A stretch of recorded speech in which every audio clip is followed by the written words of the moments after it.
Deus sobre este lugar, em nome de Jesus. Amém. Glória a Deus. Quase pregou orando, mas amém.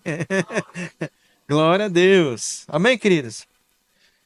Pegue a sua Bíblia, abra em Números capítulo 20. Números capítulo 20.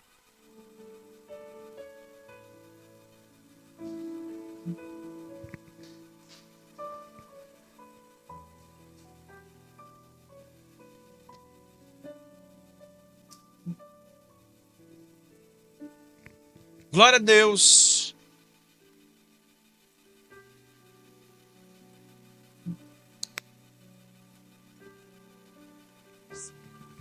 Que diz assim: no primeiro mês do ano, toda a comunidade chegou ao deserto de Zim e acampou em Cádiz. Enquanto estavam lá, Miriam morreu e foi sepultada. Como não havia água naquele lugar, o povo se rebelou contra Moisés e contra Arão.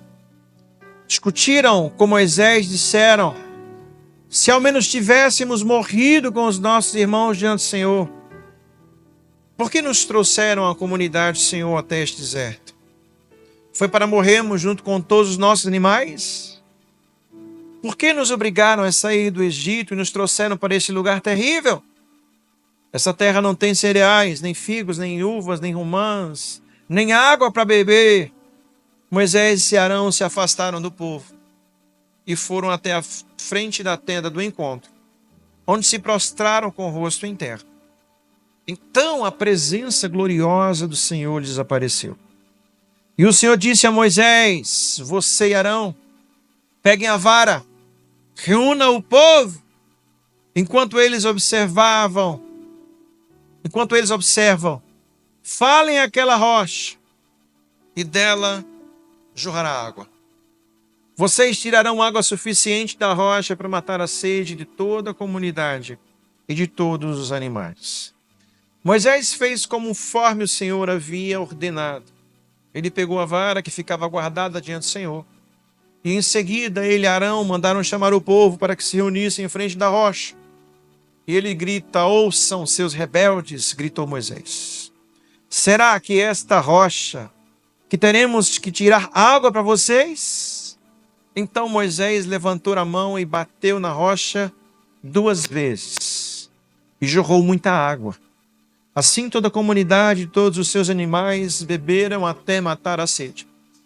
O Senhor, porém, disse a Moisés e a Arão: uma vez que vocês não confiaram em mim, para mostrar a minha santidade ao povo de Israel, não os conduzirão à terra que eu lhes dou. Por isso aquele lugar ficou conhecido como Meribá, pois os israelitas discutiram com o Senhor, mas ali ele mostrou a sua santidade entre eles. Amém!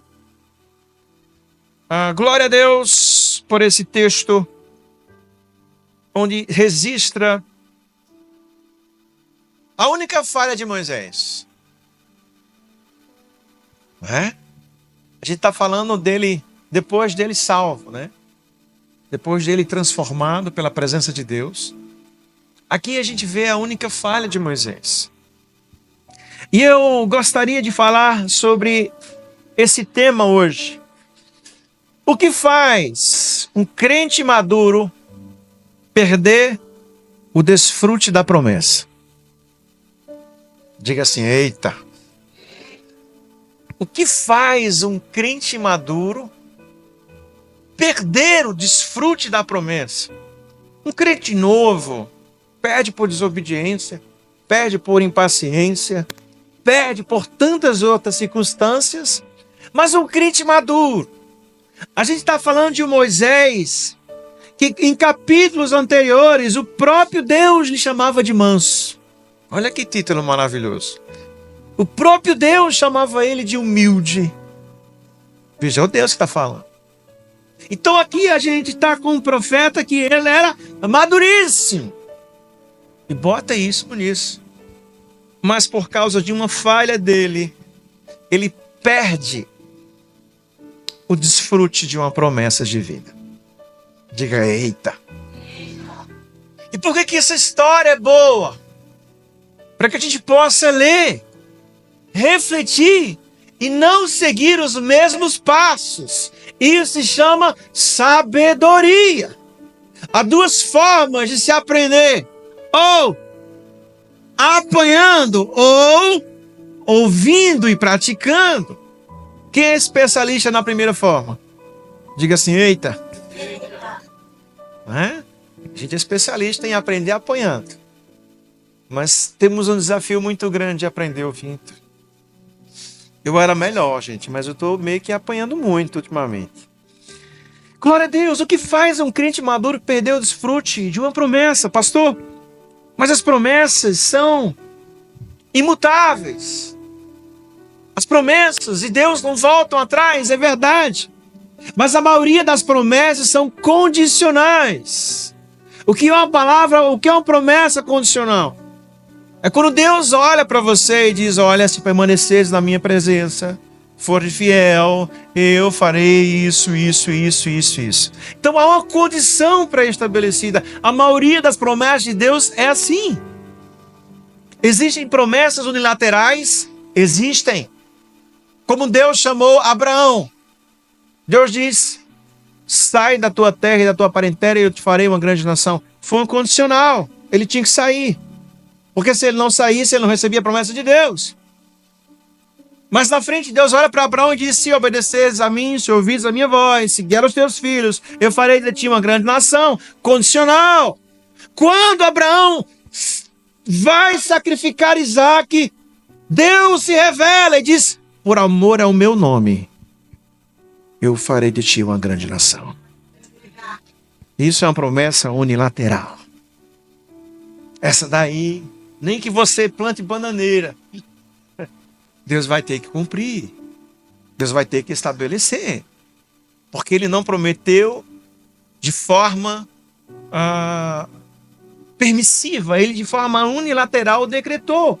A maioria das promessas de Deus para as nossas vidas são promessas condicionais. Quem tem promessa de Deus aqui, levante a mão. Amém? E o que é imutável, pastor?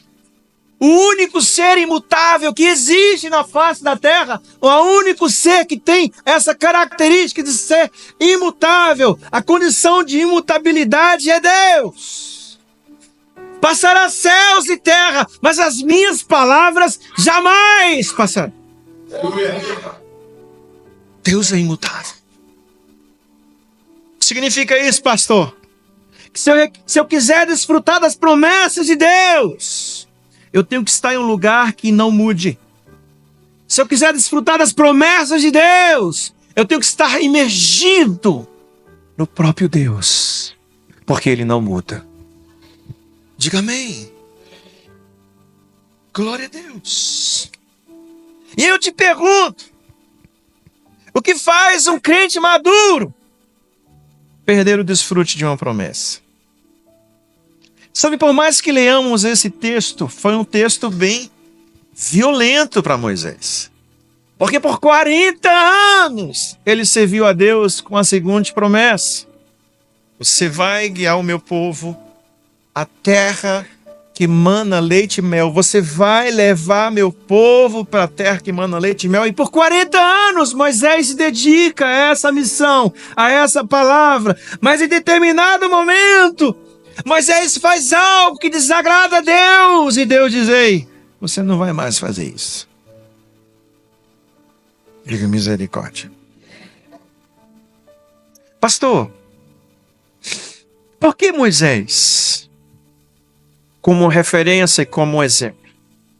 Porque Moisés, por incrível que pareça, é o personagem do Antigo Testamento que em nível de espiritualidade mais se aproxima de nós.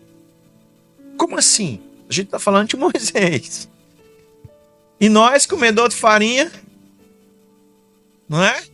Como assim, irmãos? Moisés era top, mas no começo não era tanto assim. Nós estamos estudando no Café com Bíblia que no começo Moisés era um velho ranzinza. Pense numa criatura amargurada. Era um homem que Deus veio até ele e manifestou-se uma sarça ardente. Deus começa a falar com ele. Deus começa a chamar ele. E ele diz: eu não quero. Chama outro. Não, eu quero você. Não. Chama outro. Não, eu quero você, Moisés. E Deus: chamarão. Não, eu quero você. Quero que você fale. Não, não sei falar. Você vai falar. E Deus começa a insistir com Moisés, sabe? É um cara ranzinza. É um cara que nem circuncidou os filhos. É um cara que não queria saber do Egito. Não queria saber de Faraó. Não queria saber nem do povo de Deus. Quem aqui já foi assim? Quem aqui ia se converter e dizer assim: hoje não. Poxa, quando eu estiver lá para o final da vida, eu me converto. Eu vou servir a Deus. Eu não nada. Quem aqui era ranzinza assim? Agora não. Outra oportunidade, talvez. Quem disse isso? Eu não disse porque desde pequenininho servo o Senhor. Mas a grande maioria. Sim, com Moisés, sabe? Mas Deus foi paciente. Deus o convocou. Deus o chamou. E porque essa espiritualidade se parece com a nossa, porque em poucos momentos do Antigo Testamento nós vimos, lemos e aprendemos que um Deus santo visita um pecador. Um Deus santo visita um pecador. Em pouquíssimas vezes você vai ver isso no Antigo Testamento. Mas na nossa espiritualidade, um Deus santo visita uma igreja onde há pecadores. Diga amém por isso. Em Cristo isso é escancarado. Deus veio para o pecador. Em que outras porções da Bíblia Moisés se parece com a nossa espiritualidade? Porque Deus chama Moisés e diz: Arão será o teu porta-voz, mas você, Moisés, me representará. Cristo, lá em João capítulo 21, versículo 21, diz: Ei, Pai seja convosco, assim como o Pai me enviou, eu vos envio como os meus representantes.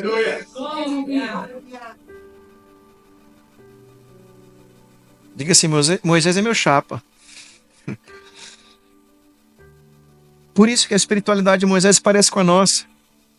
Quarto, Moisés era uma figura de Cristo. Como nós somos chamados de cristãos, que significa pequenos cristos. Quinto, Moisés falava com Deus face a face. E você acha isso extraordinário? Só que Deus se fez carne. E tiveram apóstolos que beijaram a sua face. Uns porque amavam, outros porque queriam traí-lo. Mas eles beijaram a face de Deus. Mesma coisa de Moisés. Só que agora nós ainda somos um upgrade a mais. Porque não temos apenas acesso à sua face, mas ele habita completamente dentro de nós. Diga amém. Ele habita dentro do meu coração. Ele habita dentro de mim. Isaías 58:15. Porque o alto e sublime, que habita na eternidade, cujo nome é santo, em um santo lugar habita. Ele também habita no contrito e abatido de coração, para vivificar os corações contritos. Coloque a mão no seu peito e diga: Deus mora aqui. Moisés é fichinha. É fichinha, porque ele tinha que subir no monte para poder ver Deus. Aí Deus está aqui. Deus, eu quando me ajoelho, Deus está ali. É por isso que a espiritualidade de Moisés é muito parecida com a nossa. Sexto, pastor, mas Moisés abriu o mar vermelho. Aí já está numa balança meio desequilibrada, né? Mas Moisés fez sinais, fez milagres, tirou água da rocha, veio o maná, ei. Quando João manda os seus discípulos perguntarem se Jesus era o Cristo, Jesus responde para eles: Ides anunciai a João O que tem de vistos e ouvido, que os cegos veem, que os coxos andam, que os leprosos são purificados, que os surdos ouvem, que os mortos ressuscitam e aos pobres é anunciado o Evangelho de Deus. Diga milagres. E sabe qual é o maior milagre que Moisés não conseguiu ver? E hoje nós experimentamos. É o milagre da salvação. O milagre da salvação. Fiz você confirmar comigo que a espiritualidade de Moisés parece muito com a nossa. Que nós vivemos em tempos distintos, mas o que ele viveu nós podemos viver agora e nesta hora. Diga amém. Cutuque seu irmão, diga, você pode fazer todas essas coisas. Glória a Deus. E aí, como é que Moisés não conseguiu desfrutar da promessa de Canaã? O porquê que ele perdeu? O porquê que isso aconteceu? De forma clara, podemos dizer, porque Moisés desobedeceu a Deus. Deus mandou falar, ele feriu, e não apenas por uma vez, mas feriu por 2 vezes. De fato, ele desobedeceu. Mas quando nós lemos a sentença de Deus, Deus não disse, por que me desobedecesse? Eu vou fazer isso com você. Não tem isso no texto. Vamos ler de novo.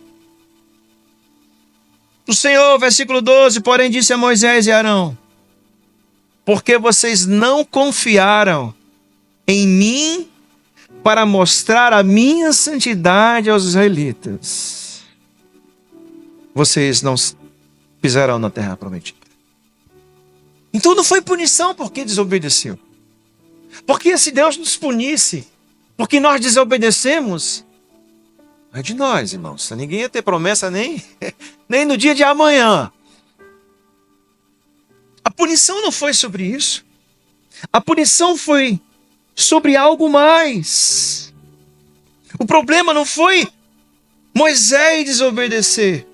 O problema foi que Moisés, diante da rocha, que é Cristo, não representou Jesus como devia.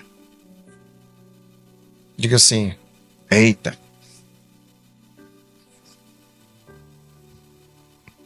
Glória a Deus. Porque nós temos essa história, glória a Deus, porque nós podemos entender essa mensagem sagrada, uma única vez, uma mísera única vez, que ele não representou adequadamente a Jesus diante de pessoas sedentas. O que nós aprendemos com isso, pastor? Você pode ter seus erros, você pode ter suas falhas, você pode ter suas fraquezas, nós somos humanos. Mas quando se está diante da rocha e diante de pessoas sedentas, você tem que mostrar a Cristo. Repita comigo assim, eu preciso mostrar a Cristo. Eu preciso mostrar a Cristo. Diga amém.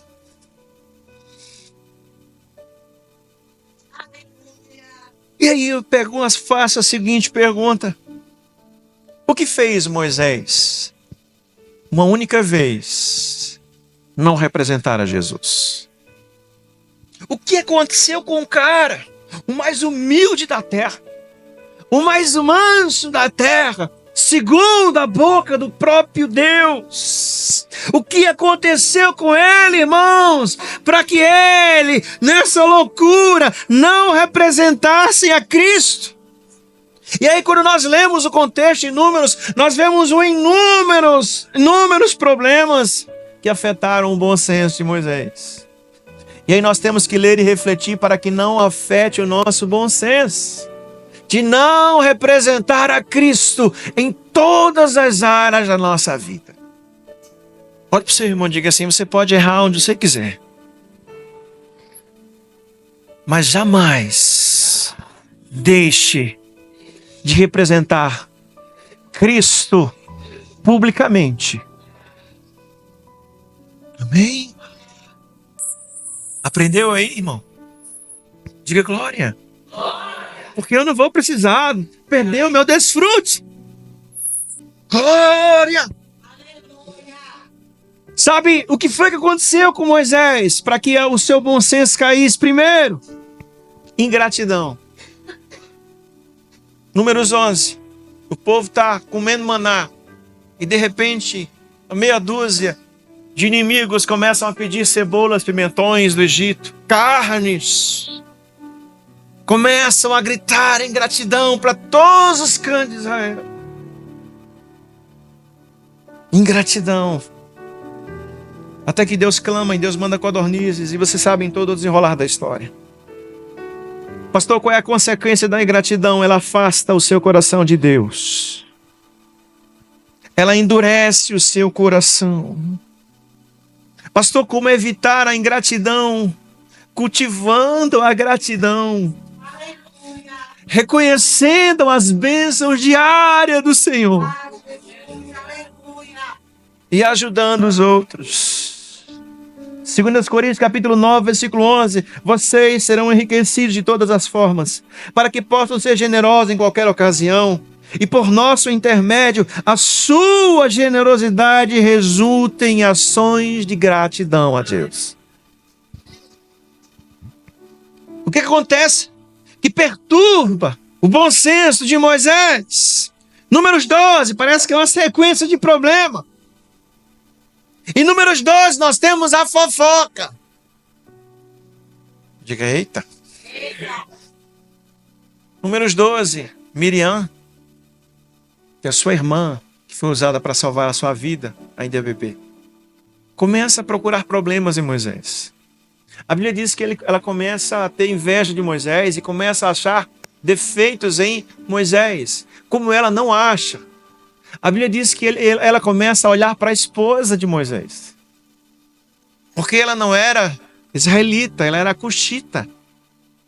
Ela não poderia, pela lei de Deus, ser uma esposa de um judeu, porque ela não teria sangue judaico. E a Bíblia diz que Miriam se junta com Arão e começam a cochichar. E começam a criar um ambiente de fofoca contra Moisés. E a Bíblia diz que Deus ouviu e disse: vou meter lepra nos dois agora. Só que em Arão Deus não colocou, porque Arão era o sumo sacerdote e teria o nome dele envolvido. Mas Miriam pega a lepra. Moisés ora, intercede pela sua irmã. Deus diz: eu vou curar, mas ela tem que ficar lá fora do arraial, na purificação. E aí, o povo de Israel, todo mundo pronto para sair. Miriam está lá do lado de fora, esperando Miriam ficar curada, para poder sair com o povo. É só que Moisés fica arrasado. Porque quando as setas vêm de fora, tudo bem. Mas quando vêm das pessoas que você mais se importa, elas são pesadas. Não é? Elas são pesadas, irmãos. A fofoca arruína, ela enfraquece, ela separa, ela destrói. Coloque a mão na sua boca. Diga: repreenda toda fofoca em nome de Jesus. Glória! Sabe por que isso é interessante? Sabe por que isso é importante? Olha os benefícios que a Bíblia diz das pessoas que controlam seus lábios. Primeiro, 1 Pedro capítulo 13, versículo 2. Os que controlam seus lábios têm dias felizes. Segundo, Provérbios 10, 19. Os que controlam seus lábios são conhecidos como pessoas prudentes e sensatas. 3, Provérbios 12, 22. Os que controlam seus lábios, Deus tem prazer nele. Tá a mãozinha na boca assim, dá uma palmadinha nela. Fica quieta aí, boquinha. Fica quieta aí. Quarto, Provérbios 17, 28. Os que controlam os lábios são postos em lugares de sabedoria. Glória a Deus por isso. Terceiro problema Na sequência que Moisés enfrenta, número 16, uma rebelião de insubmissão. A Bíblia diz que os filhos de Corá, junto com mais de 250 líderes de Israel, começam uma grande rebelião no povo de Deus, porque eles eram levitas, e os levitas tinham que levar o tabernáculo de um lugar para o outro, eles tinham que botar o peso nas costas, ir para o outro e deixar lá. Mas uma pequena parcela dos levitas, que eram os filhos de Arão, eram os sacerdotes. Eram os caras que se vestiam bonito, eram os caras que faziam os sacrifícios, eram os caras que recebiam as ofertas, eram os caras que podiam entrar nos santos, no santo lugar do tabernáculo. E de repente esses milhares de líderes disseram: não, nós também queremos ser sacerdotes. Tire Moisés da liderança, vamos assumir. E a Bíblia diz que aconteceu uma grande rebelião em Israel. Diga que esse sangue de Jesus tem poder. É muita bronca, meu irmão. E você reclamando da conta de luz que chegou alta. Ingratidão do povo. Fofoca da sua irmã. Do seu irmão. Uma rebelião gigantesca. E aí Moisés, brabo, olha o manso. Vamos terminar essa história agora. Bota incensário nas cabanas tudinho.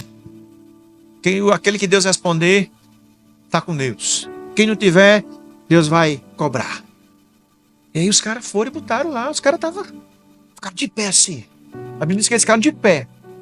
Vamos ver se eu ou você quem vai ganhar, Moisés. Moisés.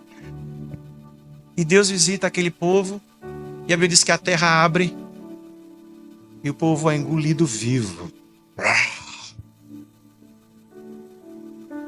Acabou essa rebelião. Olha a bronca. Olha a bronca. Quarta bronca de Moisés. Diga misericórdia. A rebelião, irmãos, traz morte, traz divisão, traz separação. Mas a submissão traz vida, emancipação e dádivas. Quarta bronca de Moisés, a morte de sua irmã.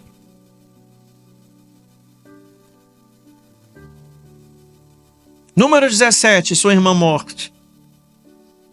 E o luto nos enfraquece. Isso significa que nós temos que aprender a lidar com as nossas perdas. E jamais deixar de representar a Deus. Seja em qualquer situação. Temos que saber falar como Jó, por mais que seja difícil, por mais que doa. Jó 1:21. Sai nu do ventre da minha mãe. Nu eu partirei. O Senhor deu, o Senhor levou. Mas louvado seja o nome do Senhor.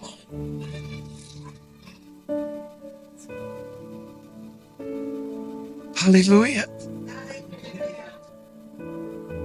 O que um crente maduro como Moisés teve que receber as pancadas e saiu, diminuindo ao ponto que na hora H deixou de representar Jesus. E o que eu posso aprender com isso, pastor? A ingratidão não pode fazer você deixar de representar Jesus. Diga amém. A insubmissão, a rebelião não pode deixar você não representar Jesus.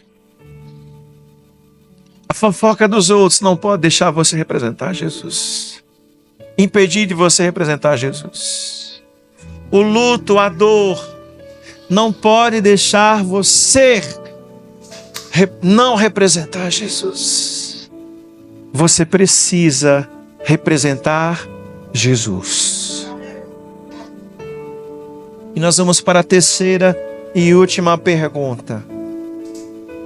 Por que eu estou aqui ouvindo isso? Diga, boa pergunta, pastor. Por que eu estou aqui? E nós temos alguns visitantes preciosos. Eu digo, os visitantes vieram para ouvir. Que Deus quer que você represente Jesus. Que Deus te trouxe aqui para dizer que você precisa representar Jesus na sua família. Que você precisa representar Jesus no seu trabalho. Que você precisa representar Jesus.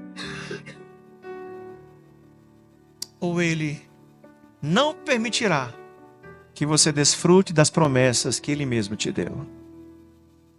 Diga amém. Fica de pé em nome de Jesus.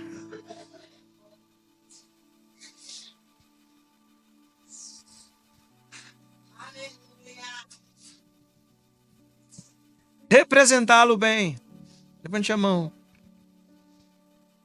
Em nossas casas. Quem é marido e mulher estiver perto do outro, diga assim: eu preciso ver Jesus em você. Eita, irmão, agora. Nos trabalhos. Eu preciso ver Jesus em você, mesmo que você não goste.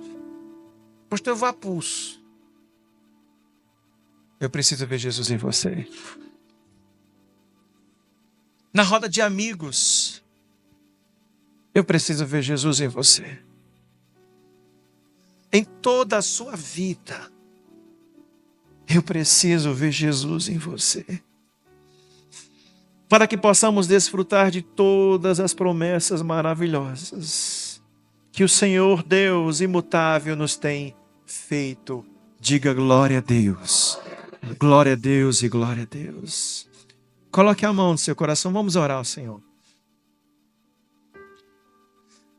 Comece a orar, comece a refletir. Deus, por que eu estou ouvindo isso hoje? Deus vai falar especificamente aonde Ele quer que você represente Ele. Aonde Ele quer que você represente Ele. Ele te trouxe aqui hoje para... Ele te trouxe aqui hoje para dizer: meu filho, me represente, meu filho. Me represente porque eu quero ver você na terra que mana leite e mel. Me represente porque eu quero cumprir a minha palavra. Me represente porque eu quero ver você desfrutando de tudo que tem para mim. Ore, ore.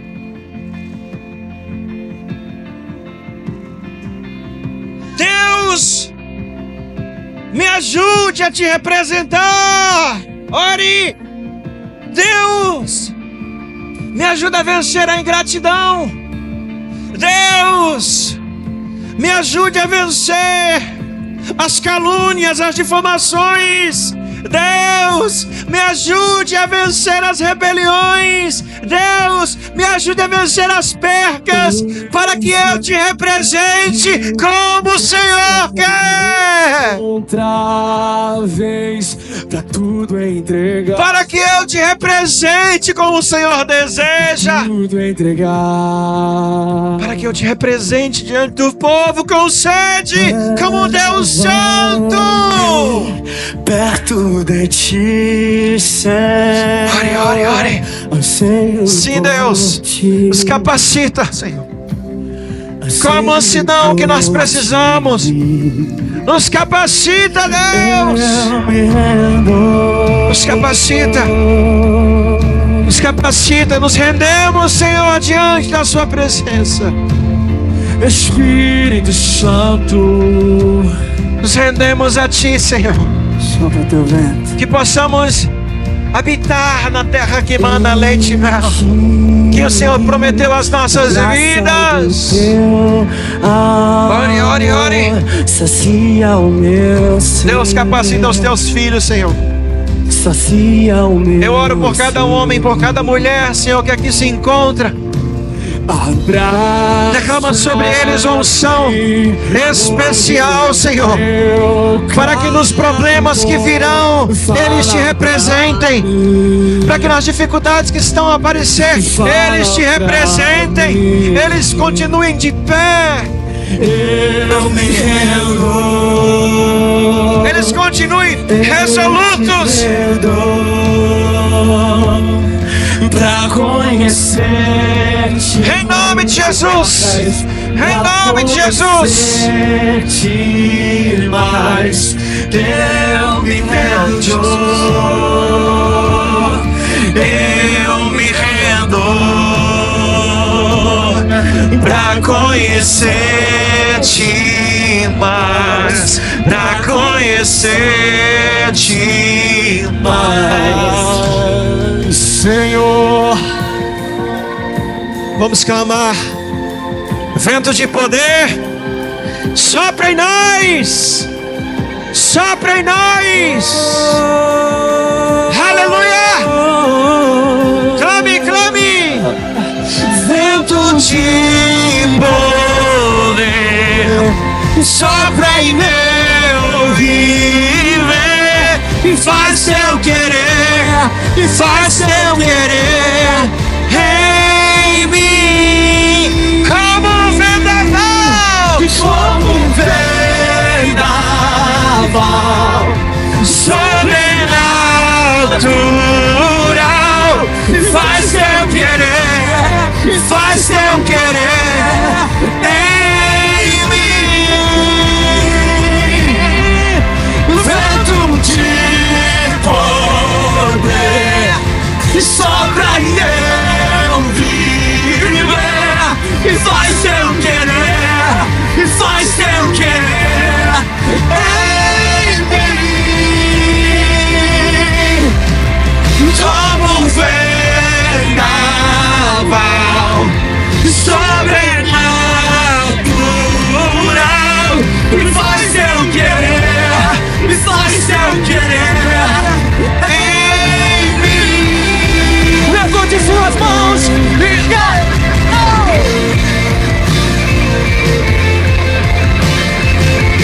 Rapazidas, Santos de Deus, faz seu querer, Senhor. sopra em nós, Faz seu querer, Senhor. Jesus, Faz teu querer, Senhor. adorado, Senhor. Faz teu querer, Senhor. Vento de poder sopra em meu viver e faz teu querer, e faz teu querer em mim.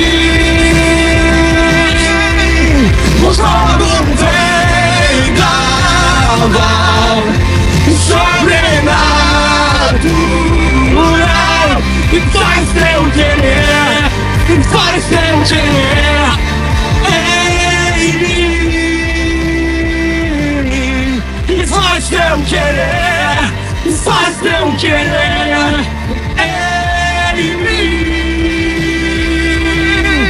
e faz teu querer, e faz teu querer em mim. Eu me rendo, eu me rendo Tem uma mensagem para você. pra conhecer-te mais, pra conhecer. Essa semana vão acontecer situações. Eu me rendo. Essa semana vão acontecer situações na sua vida. Pra conhecer, E a mensagem de Deus para você é: pra conhecer-te, me represente. eu me rendo, Me represente. eu me rendo. No caos que vai surgir, Pra conhecer-te, você vai estar diante da pedra que é Cristo. conhecer, E Deus está dizendo: me represente, porque é das suas mãos que eu vou fazer vir água sobre o caos. eu me rendo. Água sobre os sedentos, água sobre o caos, é das suas mãos. Me represente, em nome de Jesus. Diga glória, aplauda Jesus, em nome de Jesus. Pode sentar, queridos. Glória a Deus. Aleluia.